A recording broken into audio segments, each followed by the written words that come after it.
This is obviously a coming-of-age story, isn't it, for your character? But at the heart of it, there's a story of a deep friendship. Absolutely, yeah. What's so wonderful about this film is it is a coming-of-age story for my character, but I do feel it's one for everybody in this film.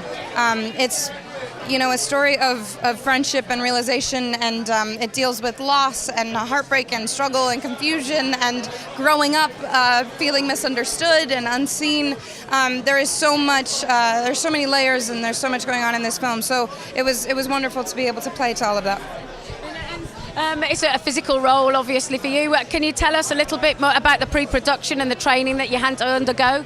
Yeah, I always love a film that has a bit of physical demand, because it requires you to really, focus in that sense and get into a place where you're comfortable and know that you can take on everything that's written on the page. There was a lot of running in this film, a lot of driving, of course, a lot of physical activity. So it was really great to really be able to have that as a component in playing this part. And you're obviously acting against a robot. How practical was that made, or were you just acting against a tennis ball?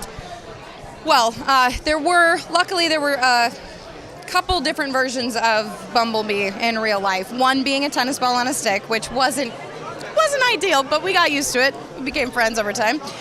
They did build a sort of head and shoulders of Bee, so that when there was physical contact that needed to be made, I had something to touch. But there was that, and it was a very interesting challenge. I'd never done anything like that, so my imagination was definitely put to the test.